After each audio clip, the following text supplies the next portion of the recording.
Men bilemin. Atabetin görmege nege hasret kalgan nece balalar. Döşün açıp her namazını ardından bu saatte kimni kargay analar. Girip barsam burdaşımı üstüne tamla surat. Bir cahilini surat.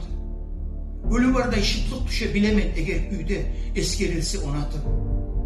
Ata ölgen ayda tuğan avleti. Ondan esli enli ulanı men bilemem. Birbirine görsetmeyi tengsiz kısmat tengli etken bulanı. Men bilemem. Karazattan bolmasa anabızga golek nege biçilmeyi. Kara çaçı karday bolgan başından men bir gelli kara yavruluk çeçilmeyi. Atabızlı tonavları cıyılgan bir sanlık var. Bir tabutday ocakta. Men bilemem. Onu açıp anabız yaşıt kıllap göz yaşlı çap çapta.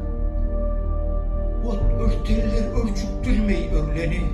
Bizim kokler tura kökten yırtıllap. Tek halide sabayotlu sesine anam kala. Kol butu hartıllap. Men bilemem. Diye kala komşu kart atka binip bolmay onça aylanıp.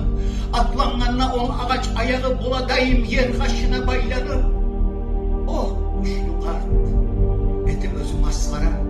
Bir özengim görse bassağala dey. Nedir yaşım bana enli yaşama. Bir ayakta etik tapsam bula dey.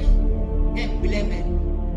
Kart konakta gayratlı bu maskara necip baha oldurgan. Davutu gül mü?